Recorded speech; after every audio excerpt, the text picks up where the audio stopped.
Murf back once again for what we trust will be a fantastic episode of the RFR Rundown. Today is Wednesday, June 24th, and the news cycle is rife with Raider Nation, and so we're here to tell you all about the biggest stories of the week or the past couple weeks, what's going on in Raider Nation. And I don't do this show by myself. I do it with my best friend, Swag Jeff. What's up, Swaggo? Yeah. Oh, my gosh. It's good to be back.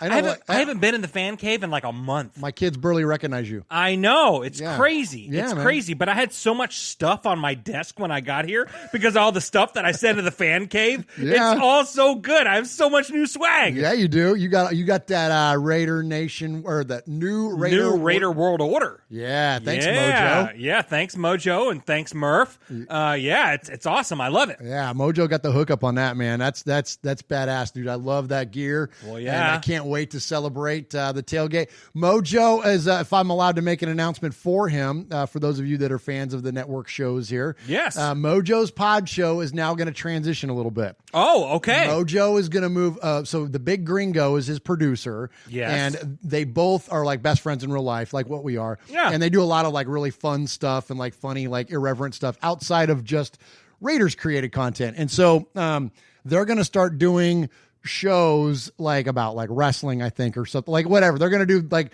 more creative YouTube stuff outside of Raider Nation. Okay. So Mojo's pod show probably won't be part of the network anymore.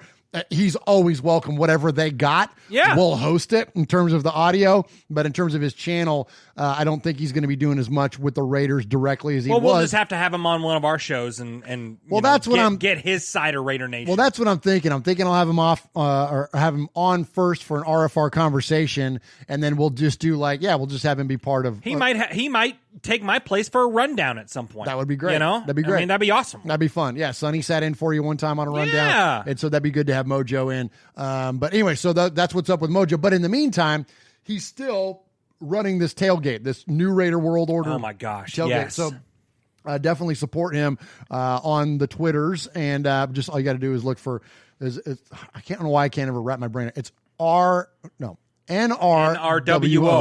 Look for NRWO on the Twitter, and it's pretty cool. It's old school, especially if you're an old school wrestling fan like we are, dude, man. yes. That old WCW and WO stuff is legit. So very cool there. All right, so man. So welcome back in the fan cave, Swag. Yeah, thank you. Glad to have you here for the rundown. So as I mentioned, we're going to talk about all the hot Raider stories. Also, to give you just a little bit of housekeeping on the channel, I've got an interview coming up this week with Kevin, the Raider nerd, and his good friend Kyle, who's a Chiefs fan, but we won't hold that against him. I mean, we do. Yeah, I hate that guy. Yeah. But he's, outside of his fandom, he's a pretty cool guy. And so, nice. So he sat in on the interview with us, and we had a good time. Of course, I took a lot of jabs at him as one should when you show up on a Raider show and you're a Chiefs fan. But it was a fun conversation. So that will be coming up with those guys. They are both the co-founders of the Fan. Now, how big of a Chiefs fan is he? Because on RFR, you can jump people into the nation. Yeah, no, he's legit. He's like okay. lifetime. Like he's not like fresh Patrick Mahomes jersey fan. Oh, okay. Like he's like old school. He wasn't like me where I was Tennessee Titan Marcus Mariota jersey guy. Yeah, exactly. No, this is like he grew up like Derek Thomas was his idol. Like, oh, okay, you know what I mean? Right like, on. Yeah, he's old school, man. So, okay. That's I can respect that as much as one Raider fan could. Exactly. But we respect someone else's fandom. So even though it's not our fandom and it's our arch nemesis, I can at least vibe with where you came from on it. Absolutely. You know what I mean? So anyway, and Derek Thomas is not old school to me, but I know a lot of people listening. He is. Like, to me, I'm like, oh yeah, I remember that guy when I was in my 20s. Yeah. But anyway, that was only a million years ago. Hey. Anyway, so check that out on the channel coming up soon, and then. Mosh and I did an RFR live, or at least our RFR is tripping. Oh my gosh, I love those things. You man. do? You like those? Well, yeah. Well, next time you do a tripping, I'm going to be with you. Yes, you'll because we're going to be going to do casino sports all together. Yes, absolutely. It was a good trip, dude. It was fun to be out and about, man. Oh my gosh, yes. It was nice to be out and about. It was nice to, of course, playing craps and doing our thing and all that. Well, yeah, having some cocktails and just and you went on a little heater. I did, dude. I was up until You texted me at like 6 a.m. and like, I'm going to bed. Dude, I was, man. It was, those dice were hot, man. I couldn't. Yeah. I can't walk away from the table. I could barely walk away to go to the bathroom, let alone walk away for the night. You know what I mean? And it's funny because I'm like, man, I got to use the restroom. And everyone's like, no, don't go. Because you're on a hot streak, man. Yeah. You don't want to walk away from the table. Don't you know change what I mean? nothing. Don't change nothing. Just keep them going, man. Keep the dice moving. And so, anyways, it was a lot of fun. Get back to a little bit of normalcy. And so, speaking of normalcy, we are going to get back to RFR Live. That's a segue, is that we say in the biz. Yeah. So we're going to get back to RFR Live next Wednesday. I don't think you're going to get a chance to join us. But Mosh and I will have a regular old RFR Live. Yes. From here in the fan cave. And, yes. Should be a lot of fun. We've got a lot of voicemails and a lot of emails. We're going to read. We get them every week. And so since we're doing Rundown tonight, we are going to go ahead and play one voicemail. We're going to play CAPO, as always. Of course. He's the man. And so we're going to represent that tonight. And then also we do have a few emails we're going to get to tonight. Yeah. And since Mosh and I did the show last Wednesday, we've gotten a few. So we'll read those. And then Absolutely. we have a lot of stories to get to. So we'll do, we're going to do Jeff's Aloha Corner to start off with. Oh, yes. Yes. And then we will have the 4-minute drill where we're going to cover some of the like big topics in Raider Nation. Yes. Then we're going to dig in on a couple more things. Yep. And then we're going to get into the Sea of Fans effectively, which is going to be the Yeah. voicemail and the email. So about 30, 40-minute show it should be. And so appreciate you joining us here. Appreciate you supporting. Oh, man, I'm on a roll tonight. Supporting the Murf's Fan Cave network of shows. Yes, absolutely. And please help us support the Stabler XOXO Foundation. Absolutely. Go to our website, which is RaidersFanRadio.com. And then if you go to /gear, or if you just hit the gear tab on the RaidersFanRadio.com website, that will take you to then a spot where there's a link, and then that will take you to the Fanatics website. Yes. And then anything you buy on Fanatics doesn't cost you anything extra. Yes. The money just kind of a portion of the proceeds comes back to us, and we will take all of that money collectively and donate it to Kendra Stabler and the XOXO Foundation. Absolutely. I just heard from the Full Metal Mexican via Twitter. He sent me a message on Twitter. He bought the new draft hat, and he's buying all kinds of stuff. Nice. So he's Sweet. filling that little hopper up, and we appreciate that, and all you guys that do that. It's for a great cause, man. Absolutely. Appreciate you, Lino, and appreciate all of you that have already helped. We're already about 250 some odd bucks. That's so good. In the dead part of the dead season. Yeah, dead part of deads. Exactly. Yeah. We hadn't even gotten started with our own gear yet, that will happen. This is just a link that we have set up for the Fanatics things. And hey, listen, if you know somebody that's a football fan and is going to buy a new jersey or whatever, tell them to use our link, because once you click the link, you can surf around buy whatever, anywhere on the website. Yeah, I did that the other day. I bought a Raider hat, and I bought like a Pred shirt. A Nashville Predator shirt, and it all goes into the hopper. All goes into the hopper. So please help us in that way. Spread that around a little bit if you wouldn't mind. And then we're going to have our own T-shirts to go to sell here soon. And we're going to find it on our website. Yeah, I think we got a little bit different of a strategy. We're just going to go with it directly, much like what we did in the past. A little bit different of a setup in terms of you're going to have more availability. And oh my gosh! Like usually, like we've done, or at least the past few years, we've had like a shirt and like here's the shirt for the year, and then you buy it, and I'm the fulfillment department here at the Fan Cave. And but I think this time around we're going to be able to have a plethora of shirts. Exactly, pretty much every logo that's on the website, and not just T-shirts. We might go hoodies. We might go coffee mugs. We might go stickers. We might just do everything. Why not? Tote bags, as the kids say. Did kids say that? I think everyone just calls it a tote bag. A tote bag's a tote bag's a tote bag, man. I think kids call it that. Adults call it that. Okay, see, my grandma calls it that. So I'm not wrong. No. Yeah, all right. So buy your tote bags. Yeah, get you a tote bag. Get you a tote bag. Get you a little tote bag. But check that out. That's coming up soon. But in the meantime, RaidersFanRadio.com/gear. All right. So cue the luau. And Jeff, take us to Aloha Corner. I need a button on my thing that's just this. We'll take out the Trump. Or just me doing that. Or just, I say that's the better thing. Yeah, because we're going to take the Trump cue off of the board. Well, yeah. And, not to be political, but, So we're going to. It's time. It's okay. It's okay. So we'll have a different cue on there. But yeah, so this is where Jeff.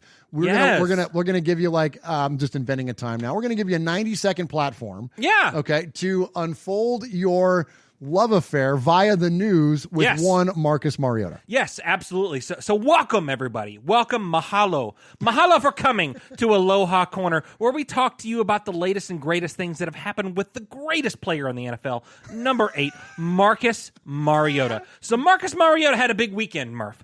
He had a big weekend because his college sweetheart from Oregon said yes after Marcus Mariota got down on one knee and asked if he would marry her. So he is now starting his life, his family. Absolutely. So it's a great thing right there. She followed him from Oregon to Middle Tennessee and was actually a soccer coach for a high school here in town. And now they've gone to the West Coast, and they're both wearing silver and black now. And he's got her a ring now, and it's just great. This week, I actually purchased a signed Marcus Mariota apparel that I will now put in my fan cave, in Swag's fan cave, here in Middle Tennessee. It's great stuff. It's awesome. It's awesome. Thank you, Marcus Mariota, for being who you are as a man, as an NFL player, everything. We cannot wait to see you about week, 7, maybe? All joking aside, it's good. Thank you. Congratulations on your engagement and all that stuff, and we wish you all the best here at RFR, especially me. You're out of control, dude. Let's hit a break. What's up, Raider Nation? It's your boy Will Compton. You're listening to Raiders Fan Radio with my boys Murf, Swaggy Jeff, and Uncle Mosh. Tune in because they fucking put out a banger podcast. Yeah, they do. Yeah, they do. All right, so next up here, we've got the 4-minute drill. Oh, I love this segment. Or the 4-minute offense, excuse me. 4-minute offense, We're not biting from anybody else's stuff. Okay, the 4-minute offense. You ready, Jeff? I am ready. I'm ready. Well, you're going to be taking the lead on this I'm taking the lead. All right, let me make sure I got my stuff all right. Okay, I got to recover from the Mahalo corner there. All right, here we go. All right, here we go. We're not posing for football cards now, offense. We're not posing for football cards. Let's play with some speed. Plays on this script are the plays that are coming. Here's the answers to the tests now. Huddle up, huddle up, huddle up. First up, the city of Oakland has appealed the dismissal of its lawsuit against the NFL over the relocation of the Raiders to Las Vegas. Attorneys filed their notice of appeal May 29th to the U.S. Court of Appeals for the 9th Circuit. Oakland, let it go. Be like Elsa. Be like Elsa in Frozen. Let it go. Let it go.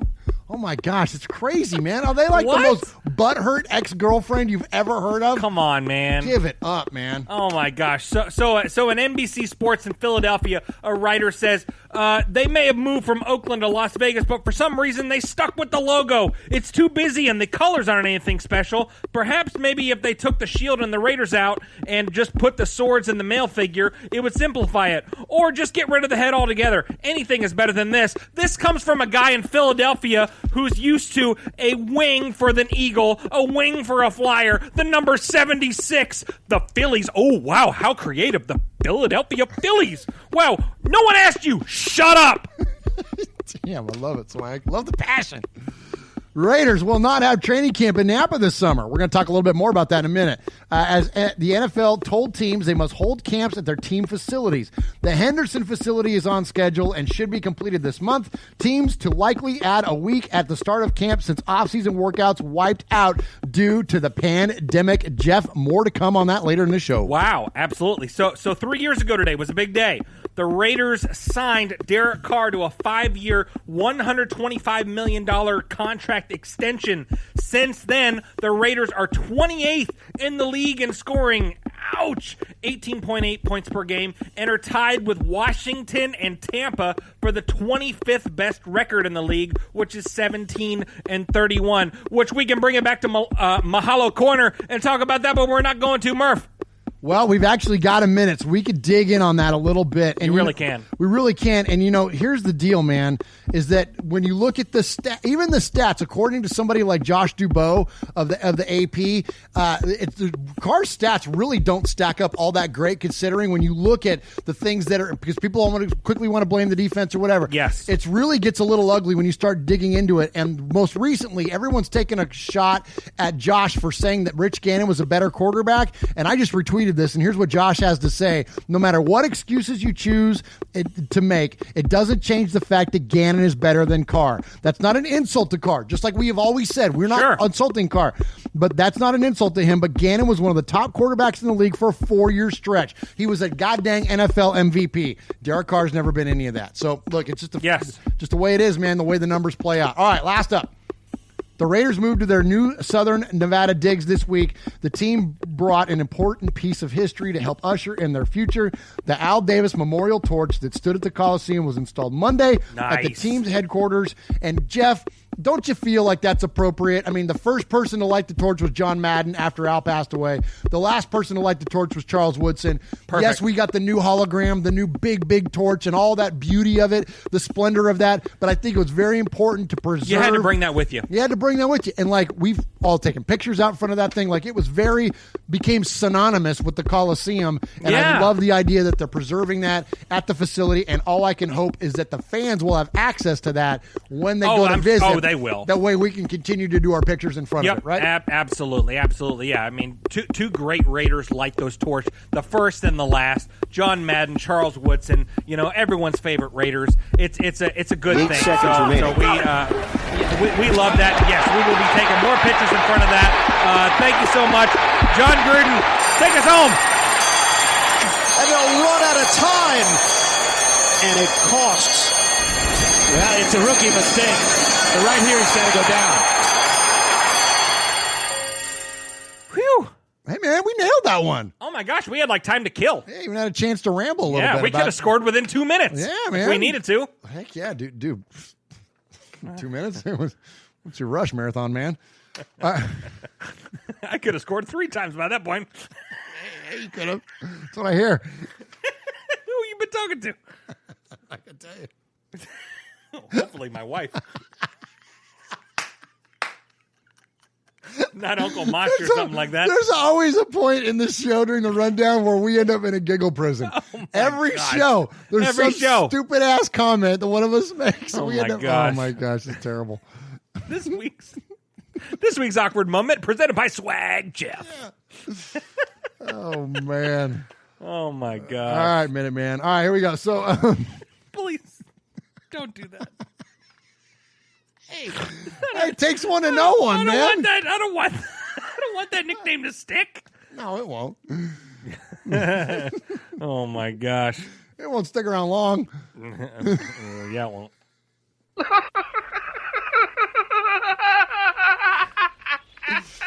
Oh my gosh.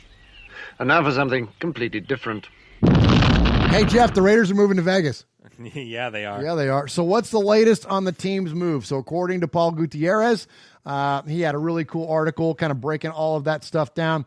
Basically, the gist of it is that it starts off, and we'll just kind of tag team this. It kind of starts off, normally the training camp is in Napa. Yes. But as I mentioned in that rundown, or in the 4-minute offense, it's going to Henderson. It's going to Henderson because they're going to have the facilities are done, and they're going to gain additional time out of it. Before we dig further into this story. And sorry to interrupt, but how cool is it going to be in that training camp because we're going to get pictures all throughout training camp, all that stuff. How cool is it going to be to see the Al torch right there behind you? Oh, so Isn't cool. that cool? Man. Yeah, that's going to be cool. really neat. So cool. And what'd you think about? I talked to Mosh about this last week. What do you think about the Raiders holding and like Derek Carr holding these workouts? They got like 40 guys showing up for these. It's things, amazing. Really it's amazing. Cool, right? Now the NFL, I think, has kind of nixed that. They told them to quit doing that. I heard that, which is lame. It's lame, but I mean, I guess I kind of get it because there must be some kind of crazy COVID going in Texas because a bunch of Texans guys and a bunch of Cowboys all got the COVID.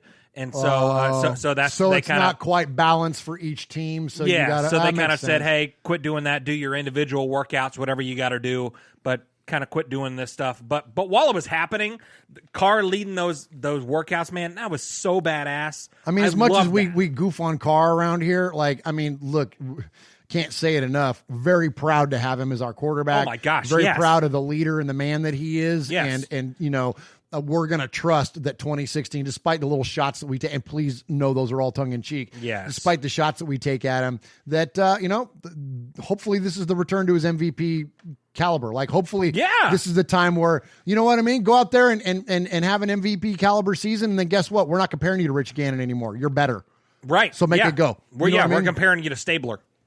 Exactly. You know what I mean? Yeah, go be clutch. Go be clutch. Absolutely. So, so in terms of the full move, the latest is that the Raiders are completely on target in terms of the stadium being done. Whether they play in front of a full house of 65,000 people or not, that remains to be seen. I saw an article today come out, and they said that they're going to be allowing fans into the games this season, but at what capacity they don't know. It may just depend on. How do you do that? How do you lottery the freaking season ticket holder? Well, I guess first and foremost, like, how many season tickets have been sold? Do you know off the top of your head? I don't. No, I have no idea. Okay, honestly. let's say of the 65,000 seats, let's say if they're allowed to have half capacity, let's say that 30,000 are season ticket holders. Do you just allow the season ticket holders to come in, and then you just have to say that you got to be spaced out? Like, every other seat? I don't know. say so. I mean, I'd because say they got to have dibs, they right? give priority to those guys that, men and women that have paid, for the whole season package. Yeah, absolutely. That's got to be right. The way that it breaks down. So, and I don't know. We need to find that out. So, so the black hole might be spread out to like 6 sections. yeah. You know what I mean? Yeah. We'll have Gorilla over here and Violator way over here and all that kind of stuff. It'd be just the 20 to the 20 all the way around the end zone. You know what I mean? Yeah. Which might not be a bad thing. May not be a bad thing. So why don't you take the next chunk of this, and I'm going to look up the season tickets. Yeah, so they're talking about, will Allegiant Stadium actually be ready and all that stuff, and all signs point to yes. I mean, they're saying that, if it's not ready, what are they going to do? Are they going to go to Inglewood? But what if Inglewood's not ready and all that stuff? And they're talking about maybe Arizona if it's not ready, which I think at this point, I think this article is a few weeks old. But I do think that, this stadium is going to be ready. They're already, looks like they're laying down turf and all that stuff. They did their huge monster flushing. I love like that, dude. I mean, the big floor, they flushed every toilet in the whole place at the same time. And they all worked. So I mean, I think it's going to be fine. Do you have so are those motion censored, or do you collectively have, like, how many toilets do you have in the place? Do you have to have like hundreds of people there on tap? I can't remember what it was. Was it 237 restrooms or something like that? Okay. And I can't remember how many stalls or urinals or what have you in each. Because the Oakland restroom. Coliseum, you need like 4 dudes because you just flush. You just like it's a trough. Well, yeah, it's just one big but now thing. you got now you got yeah. urinals, so now you got like 200 and some odd people. Right? Yeah, absolutely. That's crazy. Okay, so I just looked it up, so I was way off. I'm a dumbass. So as of I want to save that clip. Yeah, do that. So as of 9 months ago, Raiders seat licenses for Allegiant Stadium. God, I can't talk tonight. Raiders seat licenses for Allegiant Stadium nearly sold out. That was 9 months ago.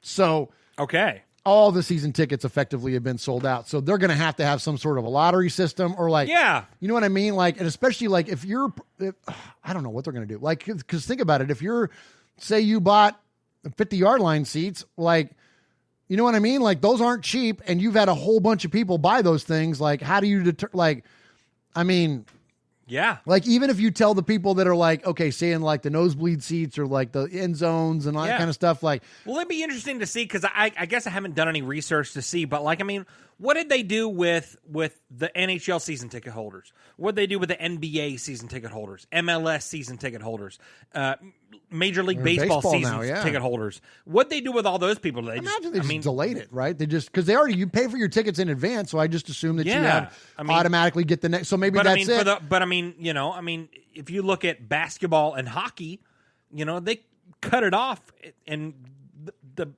busy point of their season, the last month of their season. So did they just give the money back? I bet you they don't give you. Well, they might give you a refund and then or just a credit into your account. I think that's probably this it. will go towards next season. I think you want. I think that's it. I think you have a lottery system, and then you just automatically credit them for the next season, because assuming next season you're going to be at full capacity again. Yeah. So basically, it's like, sorry about your luck, you don't get to come year one, but you're not going to have to pay hook for you up year 2. Yeah, I think that. I mean, I don't know. I mean, and I haven't read anything or seen anything. But season ticket holders, let us know. Yeah, Mojo. If you've heard Mojo and all these other guys, let us know. I mean, if you heard from the organization and say, hey, look, this is kind of what we're looking at. Here's our thoughts. You give us your feedback, and we'll tell you. Let us know. Definitely do that. So call us 909-345-3346. Yeah. And leave us a message and let us know, or email us that's SHOW at RaidersFanRadio.com. And let us know what's up, man. That's very interesting on how that's going to break down. I'm really curious on that. All right, so go ahead and hit a break. Then we got one more. Hey, Raider Nation, this is Max Crosby from the Oakland Raiders. And goes down, and Max Crosby, who forced a fumble last week. You're listening to Murf, Mosh, and Swag Jeff on Raiders Fan Radio. Thank you so much. Just win, baby. So I follow Max Crosby on Instagram. Oh, yeah? And he posted a bunch of pictures of he posted a bunch of videos of him doing workouts, individual workouts. Oh, yeah, we were I've seen talking some about of all those. that. Yeah. My gosh, he's a freaking beast. He's turning into a beast, dude. Yeah. I'm telling you. He's put on a lot of muscle. He's got the beard growing out and stuff, man. 2020, 2021 might be the year of the Condor. Oh, that'd be nice, man. Oh, my That'd be gosh. great. We need a dominant pass rusher, we might man. be looking at double dipping on the sacks of what he had this in 2019. Oh my gosh. Can you imagine, dude, if he gets into the teens even, like that's strong, man. Like Yeah. what does that mean for the rest of the defense? Yeah. You know what I mean? Because we're going to be able to cover a lot better. So I would think they're going to get more time to pass rush. Yeah. 'Cause those things kind of go hand in hand. It's almost like a chicken or the egg. It's like Yeah. you cover long enough to let your pass rush get there. Does your pass rush get there quick enough to force a throw to allow your secondary to cover? Like it's so.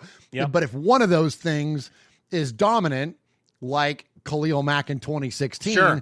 then it allows for a lot of weakness in your secondary. Because, Sure. 2016, although we all reminisce and, and wonder what it would have been like if Derek Carr doesn't get hurt, the bottom line is our defense wasn't that great. Khalil Mack was great.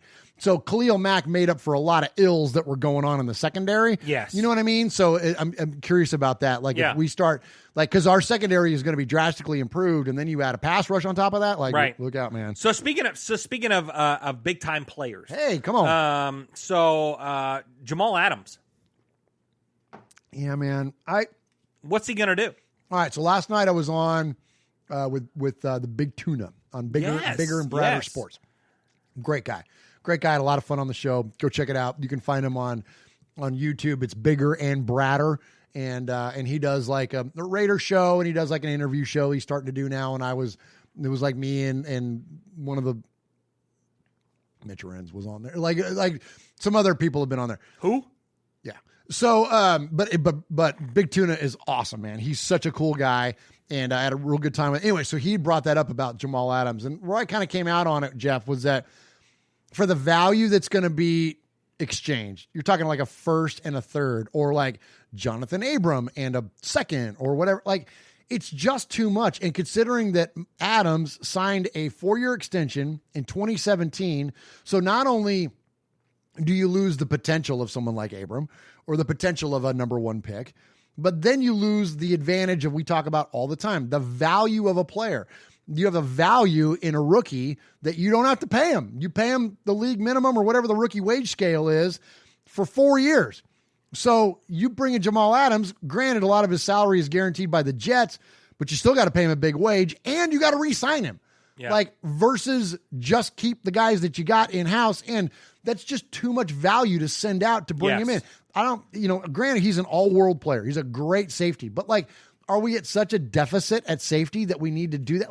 And we're talking about corner? Yes. Then maybe a little different of a conversation. If we're talking about a Jalen Ramsey or something, maybe a different conversation. But even then, like, don't ever forget, and this is what people lose sight of a lot of times, and this is why we traded Mac, because you got to sign him. It's not just about who they are in that moment. It's about the investment that you have to make in that player. And that investment can be really top heavy when you're talking about second and third contract free agents, man. Like Jamal Adams is gonna be looking for a big ass payday in the next year or two. And so, well, and that's kind of what I was thinking with it. I mean, a first and a third, I can take that.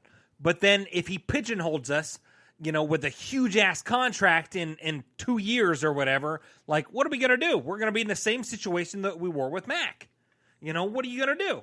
Exactly. And then you got an aging free agent that you got to either just cut loose and, or whatever. And honestly, I'd take Abram over anybody right now. I love Jonathan Abram, man. And I don't think it's worth, I know we've only got 3/4 of a game to evaluate him on, But just his overall demeanor and the way And that an his entire approach to the game. offseason of Hard Knocks to judge him Well, on. yeah, well, that's true too. You know? But I don't think you could sacrifice that. I don't think you could sacrifice the potential of him for considering the other value that if you're talking about like a swap, like a player for player, maybe it's a different conversation. But even still, though, you got to account for that contract, man. And I'm like, we won't have to account for his contract for 3 more years. Like, that's a long time. That's a big window. Like, that's a big window for Derek Carr. That's a big window before you got, I mean, you think about all the players in the Gruden era, or even the Mayock era, I should say. Think about all the players that have been acquired. Those guys, should they pan out, are all going to demand big dollars. It's already funky. What are you going to do with a running back? It's, you know what I'm saying? What if, Trayvon Mullen ends up, with on the trajectory that he is now? He's going to want top cornerback money. Like, you know what I'm saying? Like, these guys get real expensive real quick. I'd rather pay the guys that we have in-house. We already have invested in, an investment in. They have tenure with the team. They have time with the team. There's gel. There's community. There's all those things have already been formed versus we've already been down this road enough as Raider fans. Oh, this guy's high profile, D'Angelo Hall. Let's pay him and bring him in. And nobody bothered to ask the guy if he could play a freaking man-to-man defense. Right. You know what I mean? Like, we've already done Javon Walker. We've already done Richard Seymour. We've already done, Carson Palmer. Like, we've been there. We've done all that. Let's not do that anymore. Let's build through the draft. Let's pay the guys that we bring in. Right. And the guys that don't pan out, then yes. And yes, we only got to see 3 quarters of Jonathan Abram, but we got to see an entire season and off season of him becoming a Raider. Yes. Like, we got to see him. He's going to be a captain, dude. I'm telling you, in the next year, he will wear a C. He will wear a C for sure. Yeah. Yeah. He, we got to see him talk to different interviewers and different networks and all that stuff about what it means to be a Raider and all that stuff. That's so badass, man. So badass. I love dude. that. Yeah. Yeah. The guy's legit, man. And same draft. So then you got Max Crosby. Like, what do you think about, like, what guys get big paydays in the league? Yes. It's quarterbacks. It's left tackles.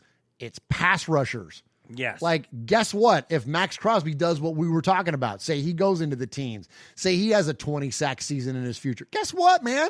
He's going to be expensive as hell. Hell yeah. You know what I mean? He ain't coming on the cheap. So let's not tire money up with Jamal Adams. Right. Let's wait and pay Max. You know what I mean? Max. Much rather do that. Yep. Yeah, absolutely. All right. So speaking of high profile secondary guys, that's another segue. We have a lot of these tonight. We're all about second.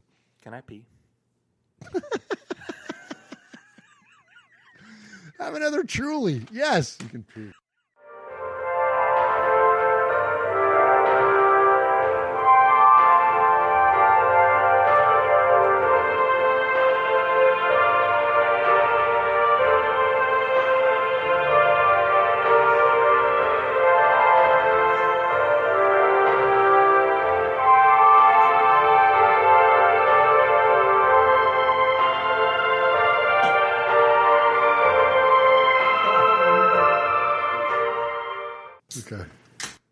Okay, I'm back. Yeah, you are. Oh my gosh. So Mosh says, he goes, wait, hold on. Let me think of it now. Mosh says, like, recently he was telling me, I've reached the age now where I get a 90-second warning on when I'm tired and when I've got to use the restroom. So within 90 seconds, I'm either taking a nap or I've got to change my shorts. Well, yeah. Absolutely. He's out of control. All right. Gosh. So speaking of old guys. Speaking of old guys. Here's another segue. Mike Haynes. All right. Legendary cornerback for the Oakland Raiders. Hall of Fame player. A guy that with him and Lester Hayes, yes. I mean, formed one of the more deadly secondaries ever in the history of the league. We're talking Black Sunday. We're talking Raiders of the early 80s. And so Mike was pretty vocal this week, man. Yes, he was. So Mike came out. As I mentioned, he's a member of the Football Hall of Fame.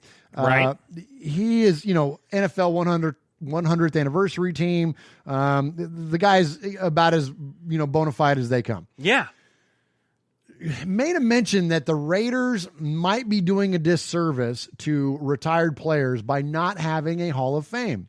Okay. And I thought that was really interesting because now, granted, he's on the board of directors for retired players, but I thought it was very interesting is that for him to call out the Raiders because he was also a Patriot, and he talks about how, like, there are former teammates of his that are Patriots, and they talk about like the respect of, joining the team's Hall of Fame and where the Raiders don't have that, and where like Raiders that get overlooked for the Pro Football Hall of Fame, about how like that could be a way to honor them, like people like Tom Flores, of course, and Cliff Branch.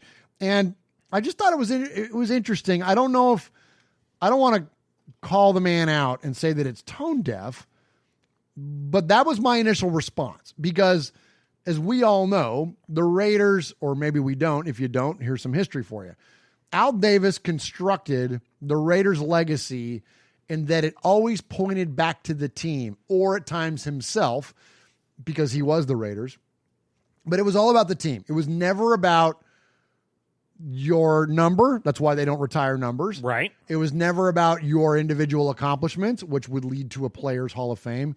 It was about the collective of the organization, and that everything had to focus back on the team and the organization. And anything that didn't, any individual accomplishments, were not celebrated. The only time it was celebrated was at the Hall of Fame, when players would go in, and Al took pride that he inducted more guys into the Hall of Fame than any other person, any other right. player, coach, owner, whatever. Right. That was the only time that he celebrated individual accomplishments. And even then, when you heard him during those speeches for those players, it was all about the greatness of the Raiders. It was always about the fire that burns brightest is the willing to win. And like that notion, I think, somehow got misplaced with Mike on this. What do you think? Yeah. I mean, exactly what you said. I mean, Al said no one's bigger than the Raiders. No one's bigger than the Raiders, and that's why they don't retire the numbers. All that stuff. So I mean, I'm with you on that. I mean, would we like to see guys in a Raider Ring of Honor? Like guys like that aren't in the Hall of Fame, like Cliff Branch, like Lester Hayes. Do we want to give those guys some kind of recognition? That would be cool, but that's not the way that Al set it up, and so I can respect that. Yeah, absolutely. And he goes on to mention that would be an appropriate way to honor the tradition from Oakland and LA. And he mentions that, a nod to the past might be appreciated by those players. But I just don't know how, at this point, with this history now of the team, the 60-year history of the team, I don't know how you do that well. Like you said, like you take the guys that, should be in the Pro Football Hall of Fame and aren't. So you take Plunkett, you take Branch, you take Flores. There's your initial three, right? That you induct. Okay. But then where do you go from there, man? And I don't know, because the conversation changes. I mean, I think Villapiano is one that could be there. Do you start looking at Mark Van Egan? Do you start looking at Van McElroy? Do you start looking at, I don't know, guys that had high profile plays, Jack Squirick? Do you start, like, where do you then go from there? Because if you try to make it players that are already in the Pro Football Hall of Fame, like, forget it, man. Like, it's so many. Yeah. Like, so you're going to have your inaugural Ring of Honor is going to have, like, I don't know however many Raiders are in the Hall of Fame, but like, you know what I mean? And then what do you say? Do you include Eric Dickerson? Do you include guys that were Raiders and are in the Hall of Fame, but they weren't really Raiders? Do you include Ronnie Lott? Like, you know what I mean? Like, the conversation gets real muddy real fast. Yep. So I kind of get what he's saying, and anything that is going to honor the legacy of the past, I'm all about that. We are all about that. We're all about honoring the past around here. Yeah. But I just don't know if there's a good way to go about it without slighting without just keeping the tradition is the tradition. Right. It's in place. Right. And I'm not afraid of change. Like, that's the other thing. Like, in my real life and all that, like, I don't fear change. Like, the idea of like change is like, we're going to Vegas, for crying out loud. How much change you want? Right. And I'm embracing that. But the way the players have been honored, I think you got to have consistency there. Don't you? Yeah, absolutely. And, the best way to honor a player that was a Raider is the fact that they wore silver and black and they were a Raider. Right. And then we can honor them at Alumni Day at training week, camp. yes. Because freaking everyone that wore silver and black comes out to that event and they're Raiders. So that's kind of how I look at that. You know, would it be cool to recognize those guys? Sure. But we recognize them every day because they're Raiders. Yeah, we So, don't need to have a you know, Ring of Honor, a plaque. I don't know. No. We'd have to extend Allegiant Stadium way up because the ring would go round and round and round and round. You know what I mean? I mean, there's a bunch of players that are all-time greats for the Raiders that may not be in the NFL Hall of Fame, you know, that we would want to do. And then a bunch of people that obviously are in the NFL Hall of Fame that we want to, you know, give honor to. But, you know, just the fact that they don silver and black to me is honor enough. That's pretty good, Jude. I like that. I like it, Swaggo. Yeah, you do. Yeah. All right. Do you have see Fans Mailbag? Let's get into some emails. There he is, fading, looking. He's under the gun. He's tied, he throws. It is. He caught it.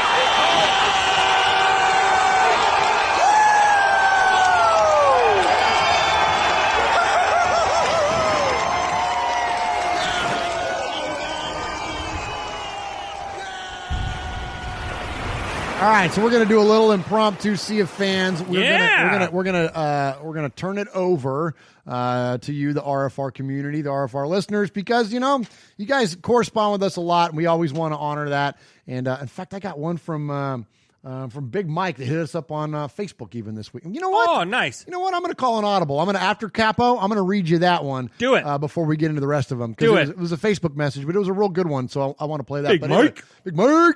But in the meantime, the man that is the leader of the crew around here, he's CAPO, he's Aaron the Q-Dog Raider. If you want to become a made man or a made woman, you can call the show at 909-345-3346, and we will play your voicemails on RFR Live. And if you get played 3 times, then we refer to you as a made man or a made woman. Michelle Sweat, we're talking to you. Come on, made Michelle, woman. let's go. And one more, because Michelle's got attendance of a live event. She's got an email, and she's in the chat all the time. Yes. You made her the one deal, more man. contact with the RFR Nation, and she's in. She's in. And we're going to play that amazing clip. It's amazing because you recorded it. Well, yeah. That's good. Yeah, absolutely. It's good. And it's only been played once, and that was for Queen Haley of Scotland. All hail the Queen. So please, Michelle, reach back out to us, and we'll add you to the list. And so, anyways, we have a leader of the crew, and that is Aaron the Q-Dog Raider, and let's go ahead and feature his voicemail. Greetings, Don Murf, Underboss Sonny, Consigliere Mosh, Big Raider Trucker, our Sergeant at Arms, the Sizzler, Mojo from the Pot Show, miss you dearly, bruh, Ramon the Mean King, stuck in West Virginia, Splatterhead, and Swag Jeff. It's your CAPO, Aaron the Q-Dog Raider, coming from the great state of Texas. First of all, I want to send out blessings and best regards to Nick O'Leary, former Florida State product and Jameis Winston recipient. He's got some heart problems. Didn't know why he did his sudden and abrupt retirement, but I look for him to come back in the 2021 season post-rehab. So best of luck to him and prayers up. From the Who Gives a Damn portion of RFR, Martavis Bryant is allegedly applying for reinstatement to the NFL again. The bad news for us is he's a former Clemson product, which definitely means Chucky's going to give him a flyer. Let's go ahead and leave that turd in the basket, man, and move on. You know, our Raiders are reportedly interested in a Japanese kicker named Toshiki Sato. He played last season for the Japanese X League with IBM Big Blue. Hey, he holds a record there for a 58-yarder. Let's take a flyer on him. Nick Ellis of Just Blog Baby predicts that there will be 3 first-team All-Pros coming out of the Raiders stable, and Rodney Hudson at center, Trey Brown at right tackle, and Josh Jacobs running back. That's a lot of edgy writing right there. I could have predicted that myself. But moving on, Darren Waller's been on tour lately. He told Darren Albert of Larry Brown Sports, Scott Bair of NBC Sports, and went on tour with SiriusXM NFL Radio, and he predicts the Raiders are going to be a top 5 offense. I'm going to have to be from Missouri on this one. They're going to have to show me, but I think all the necessary ingredients are there, babe. So 2021, it's also been identified as coming to the Death Star. That's right. Las Vegas will hold the 2021 Pro Bowl. Not an exciting game, but I am excited about the venue. Everything we can get in order to propagate, what we're trying to put out there in the desert, I'm for it. Jesse Reed of Sportsnaut wrote that Jason Witten could be one of the 5 grizzled veterans who can still dominate. With all the added weapons we've got on offense, I'm really excited. He could be sneaky good as the number 2 tight end. Remember last year he had 63 catches for 529 yards and 4 touchdowns coming out of the broadcast booth. Man. Lastly, I want all questions answered. surrounding this defense. It's a reason for excitement, but also a reason of concern, specifically the depth at linebacker, the pass rush. Is it better? And yes, the young secondary and how that chemistry can come together and then being a top-notch unit, and Paul Guenther in general. Now, the hit list. Zay Jones, wide receiver. Devontae Booker, running back. Never should have signed him. P.J. Hall, whether he's going to be manly enough to step up this season. Brandon Parker, offensive tackle, and Daniel Carlson. That's all I got. Rue, remember, one nation under God. Amen, Capo. Love it. Yeah. He's the best. He is. He's the best. I want to hit on something interesting there that he said. He brought up a lot of interesting points there, but one in particular that jumped out at me was Marinelli coming in to replace Coach Brinson Buckner. And Marinelli is got a long history in this league as a defensive coordinator. And last night, Big Tuna asked me if I thought there was going to be a point where he would be poised to step in for Guenther should Guenther continue to, we'll just say, struggle. Okay. And I think that's a very viable question to ask. And I hadn't really landed on that one entirely. I knew that we all loved Coach Buck. Yeah. But when you got the resume of Marinelli and he becomes available, then it's purely just an upgrade based on experience and all that, right? Mm-hmm. And although I think Coach Buck is on the fast track to end up a D coordinator himself, I think that when you got somebody with, again, that legacy of a Marinelli, that you're willing to take that. But I think there might be an additional angle to that. It wasn't just hey, let's upgrade at this coaching position. It was more we can upgrade, but we also can have a guy waiting in the wings, much like Mariota is to Derek Carr. If this guy doesn't get it done, we got someone right behind you that's got a track record. And I wonder how much Paul Guenther will be on the hook this year. You know, the Raiders got a tough schedule the first 5 games of the year, and there's a very real world scenario that we are, and this is not me talking smack, and my fandom will always lead, but I've just got to look at it semi-objectively. There's a very real world scenario where we're 1-4 going into the bye week. Sure. Well, that's not going to be all Derek Carr's fault if we're that bad or struggling with the record that much. Do the Raiders then part ways with Guenther and invite Rod Marinelli? Yeah, we could see a Marinelli Mariota week 6. Dude, and I mean, he's got rapport with Jeff Heath. He's got rapport with Malik Collins. He's got rapport with these guys, with Kyle Wilbur. You know what I mean? It wouldn't shock me, man. Now, hopefully we don't see it happen. Just like we don't want to see Derek Carr get displaced by Marcus. Nope, I don't want to see Paul Guenther get displaced, because if he gets displaced, it means that something's going wrong. But if they're 1-4, something's going to change. Something's going to change, man. It's very interesting, man. So anyways, it's an interesting thing that the Capo there brought up.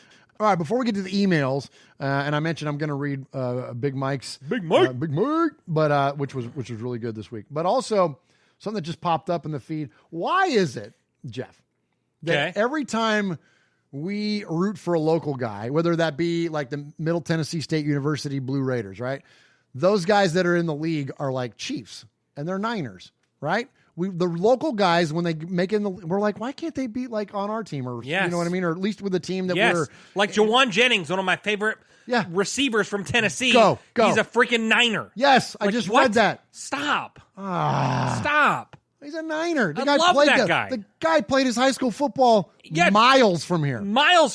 Yes. He went to Blackman High School here in Middle Tennessee. Yeah, he caught a game-winning Hail Mary pass against Georgia a few years ago, a pass from Josh Dobbs. He was my favorite friggin' volunteer, and now he's a friggin' Niner. He's a Niner. This is why you don't fall in love with players. Yeah, man. I hate that guy. Yeah. Nice knowing you, Jawan. Yeah. Now you're dead to us unless you come back to another team we can accept. Well, yeah. All right. Here we go. Big Mike. Hello to all my fellow Raider enthusiasts out there. It's Big Mike. Big Mike. I just wanted to stop in and say to the people that make this great show possible, Swag Jeff, the Murf. I like that. I gave the on me. The Murf and Uncle Mosh. You got top billing on that. Top billing, bruh. What the heck's going on around here? Heck yeah, man. What the heck's going on around here? I love that guy. What's going on around here, I love that guy. With special shout-outs, I mean respect to Watts Raider, Raiderborn Rico, and Ron the Mater Raider. With that being said, I wanted to talk about these Jamal Adams rumors floating around. In my opinion, with what it would cost oh my gosh, I can't talk. In my opinion, with what it would cost to get him and then keep him, the only correlation there should be is one of those floaters taking a big swirl as they exit our commodes and enter the sewer pipes. And speaking of flushes, congratulations to the Death Star for having fully operational bathrooms. Yes, the stadium passed its big flush test this past week. I'm excited that the stadium is nearing completion because that means football is almost here. It's time for Carr to step into his role as a real leader because now there is real competition waiting in the wings. Lastly, I'm looking forward to seeing the improved defense flying around the field. Having our O and D work together, giving each other opportunities to win games is something I've been waiting to see for a while. Take care, nation. Much love. Big Mike. Big Mike. Proud made man and one time Sizzler Award winner. Nice. Thanks, Big Mike. Well, yeah. Interesting there. He talks about the O and the D working together. You know, something that I'm going to reference the interview from last night. We've missed turnovers. We missed someone like Khalil Mack to get us the ball back, get us that big sack on third down, deflect that pass, do like you did to Cam Newton, pick it off and run it into the end zone. Right. We saw Eric Harris do that against Phillip Rivers in the Thursday night game this past year. Well, and we saw Max Crosby do it. He had 4 forced fumbles this year. Exactly. But like create those turnovers, like create that, give Derek the ball back on a short field, I think goes a long way. Yes. And we're going to see a lot more of that. I don't know how much, but I'm going to assume that we're going to see a lot more of that this year. Yeah, absolutely. All right, who you got? All right. Hello, RFR family. I'm hoping everyone is staying safe and washing your hands. Well, sports is almost back in our lives again, and the NBA and NHL are starting next month. And just today, we've heard that the MLB, Major League Baseball, has announced that they will start July 24th on a 60-game season, is what I heard. Yes. And excited as I am that sports are coming back, I can't help but have a bad feeling in the pit of my stomach. There's a lot going on in the world today, and it's scary to even think what could happen in the next few months. November can't get here fast enough. Stay safe, Raider Nation, and remember that we are all children of God. Yours truly, Amen. Matthew Menges, proud made man, Raiders and A's fan since 1995. Nice. Well, yeah. Appreciate that. And we had an email from the other Menges twin. Oh, but we're gonna save it. We're gonna save that. Good. In the interest of dispersing our content amongst multiple shows. Yes. So we got like a one. tease. Yeah, we got a one Menges limit. Yeah. No, I appreciate those guys, man. They are some of the most diehard RFR listeners. Oh my gosh, yes. Man. Those guys are great. We love the Daniel and Matthew Menges. All right, so this comes to us from RPZD Joker, and he says, so Murph. Okay, let me set this up. So last night, again, to reference the interview I had with Big Tuna. So we talked about, he asked me about what player that I like most for the Raiders that really wasn't that great. It was like maybe a guy that was like, under-celebrated or underrated or, someone that you always rooted for but never quite had like a prolific career. Like it's easy to be a Kenny Stabler fan. It's easy to be a Willie Brown fan. It's easy to be a Tim Brown fan, right? Because those guys had these monster careers. What guys were we fans of that didn't have necessarily a monster career? So my answer to him was Johnny Lee Higgins. Johnny Lee was an awesome receiver for the Raiders. He was a very good special teams player. We had very few highlights in that decade in terms of like special teams electricity. And Johnny Lee would return a punt for a touchdown. Like he was a really dynamic player. The guy was great, and he was killer on Madden. I used to destroy my brother with him. Well, yeah. And so Johnny Lee, number 15, and he got hit in a game, and his career was effectively cut short. It was one of those kind of hits where you get hit and you're not the same anymore. It's not necessarily that you have a physical limitation due to an injury. It became mental. And then I always felt for him because he got destroyed going over the middle by Jamarcus Russell. Now the date was whatever the first week of the season was. By who? Jamarcus Russell. Really? Yeah, hit him over the pass. The pass. Oh, sorry. I thought you meant a hit. No, I mean like he hit him on a pass. Okay. So he led him over the middle of the field. This is the week 1, 2009, Monday Night Football. Raiders are in their white AFL jerseys. Oh. Glorious, man. Beautiful game. we ended up losing by 4 because a touchdown call earlier in the game got overturned. That was back when that whole like maintain possession through the end zone, through the catch BS was going on. Right. Lewis Murphy got jobbed on a touchdown, ended up only getting a field goal out of that possession, and we lose by 4. So there you go. There's the math, right? So anyways, in that game, so Jamarcus leads Johnny Lee. Johnny Lee gets hit over the middle, and I couldn't remember who it was. I didn't think it was Eric Weddle. Now, our emailer, our RPZD Joker, is off a little bit on the year, but he's correct. I went back and found it, and he says, I went back and looked at the Chargers roster, and Eric Weddle was on the roster starting in 2007. So I don't remember the year Johnny Lee Higgins got that big hit, but if it was after 2007, it was Weddle. So he called it, and then I went back and looked, and sure enough, it's number 32, and he looks much different than he does now. Sure. With the beard and the whole goat thing and all that stuff. Right. Like, he's got the Swag Jeff beard. Yeah. But anyways, Weddle was the guy. Weddle was the guy that leveled him, and basically Johnny Lee was never the same after that. He wasn't, and so appreciate RPZD Joker and the clarification on that. And because in the middle of the show I couldn't remember, and I was like, was it a Bronco? I'm like, who was it? I'm like, and even Big Tuna was like, man, I don't know. He's like, it would have been Eric Weddle. I'm like, I don't know. Like I just couldn't piece it together. Sure. Anyways, that's who it was, and that's who ended his career. So sadly, but anyways, thank you to RPZD Joker. There you go. All right, one more. Murph, with the lack of football at present, I was thinking about the 55th Super Bowl scheduled for February 2021. In the tradition of numbering Super Bowls with the Roman numeral system, next year's game will be Super Bowl LV, as in LV in Las Vegas. Nice. Coincidence? I think not. Raider Nation forever. Frank from NorCal, proud made man. Right on, Frank. Nice. That's legit, dude. How cool would that be? How cool would that be, Oh man? my gosh. We're due. We'll get one in the next couple years. I'm telling you. We're gonna jump in line. We've got to contend, man. When I was talking to, I keep referencing all these other interviews. Upcoming when we talk to Kyle and Kevin here on the network. Yeah. We were talking about like realistic expectations, like remove your fandom, realistic expectations as a Raider fan. I mean, I don't ever want to play for second place. I'm not that guy. Like I'm all about like, if you're not first, you're last. Like I'm Ricky Bobby in that. Yep. But I also understand there's an NFL MVP and a Super Bowl MVP and like one of the most explosive offenses that the league has ever seen playing in our division. Like, and a defense that's not all that bad. So, I mean, I get it that like if we're going into this thing going like, oh man, we're going to win the West. Like, yeah, but are we? Like, let's be realistic about it. If we can, be in a decisive second place and make the playoffs, like that's a huge win for us. Absolutely. As a franchise. Like, so, I think that to think other than that would be disingenuous despite our fandom. Now, that said, when they got to pay Patrick Mahomes, who's going to get $1 billion. I saw today Dak signed his franchise.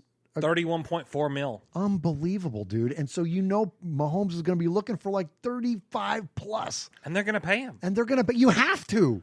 Yeah, he's the most electrifying player in the entire sport. Like you can't not pay that guy. Yep. Do you know what kind of? I mean, they'd freaking string up Andy Reid by his toes if they. You know what I mean? Yeah. Like, I mean, so you look at guys like Chris Jones in the middle of their defensive line. He's gone. Tyreek Hill's going to ask for a big contract. He might be gone. Let's just wait it out, man. Mahomes can't do it all on his own. It's the same thing that happened to the Broncos. It's the same thing. Like, and we called it from miles away. It just happens. And when you look at, okay, what happened to the Ravens when Flacco won a Super Bowl and he got paid? They went away for a while. Yep. What happened to the Seahawks when Russell Wilson won a Super Bowl and he got paid? They went away for a while. Yeah, all their defense went away. What happened to the Packers when Aaron Rodgers won a Super Bowl? They went away. Like, it just happens. It's the way that the formula of the league works. Yep. The guy won a Super Bowl. He's a freaking MVP. He's going to get paid like it, and they're not going to be able to support the rest of the team. Yep. That's when the Raiders make their move. Yep. Like, I think that like we got to give them.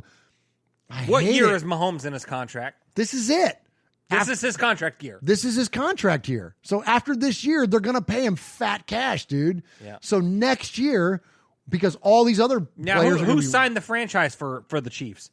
I don't know. This isn't Chiefs fan radio, obviously. I don't know. But it doesn't matter, frankly. Was it Chris Jones? I think so. Yeah, I think so. But frankly, again, it doesn't matter because they're going to commit all their money to Patrick after this year. So after which this they should. Yeah, again, which they should. They should. So but what does that do to the rest of the team? And then what does that create for us? Right.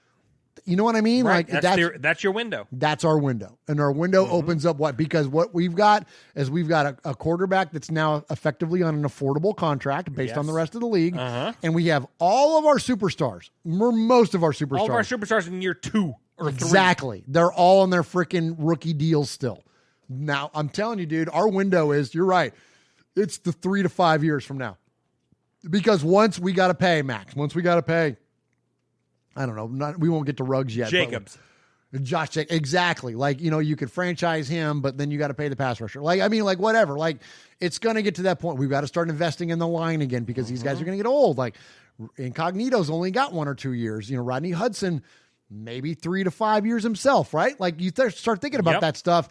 It's going to start coming to a head. So, our window. Got Gabe and Brandon Parker. What are you going to do with those guys? Absolutely, man. Our freaking window. I mean, because Gabe's got 1 more year on his deal, right? Yeah, I'd say our next draft is going to be heavy in O-line. It's got to be. It's got to be as good as they're going to be this year. You've got to get something to replenish it. That's what hurt us when we lost. Olawale and like we didn't have, or you know what I mean, or not Olawale, Kelechi Osemele. Like when we started losing those guys. You know what I mean? We, and even though Austin Howard wasn't great, but he was there. But, like, we didn't have anybody to come up behind of those guys. Sure. You know what I mean? And granted, you could say there were questionable drafts. But anyways, yes, I agree with you. We got to invest in the line and defensive line probably again. Yeah. You know what I mean? Because Mo Hurst, it can't be the only defensive tackle, him and Malik Collins. Like, we need some more depth than that, P.J. Hall, looking at you. Yep. Right? So, anyways, man, this show ran long. Yeah, but it's fun. Damn. Well, I'd add like a 5-minute pee break. Well, you did have a pee break. You and your mosh bladder. Well, yeah. All right, Swag, that's all we got. That's all we got, man. We don't give a sizzler out on the rundown. No, I don't do sizzlers. Right No. Raider Nation is a sizzler. Every rundown. Yeah. So, hey, appreciate you, Raider Nation. Appreciate you checking in with us on the rundown. Support the Murph's Fan Cave series of shows by liking, subscribing, giving us good ratings on iTunes, all that good stuff. And subscribe to our YouTube. Yes. We got we're like 1.97 subscribers. We need like 28 people. Hit that button. And you're going to get free stuff. Swaggo's going to start losing a whole bunch of weight, and he's going to have all these like 2X jerseys and all shirts stuff and to stuff give that away. I'm giving away. Yeah, and I'm man. going to sign them all. Yeah, heck yeah, dude. I'll send them to you, but it's going to have a huge Swag Jeff signature right in the middle of it. And that's fine. You want that. That's good. You need that in your life. It's worth money. Absolutely it is. All right, man. Appreciate you, Raider Nation. We love you. Peace.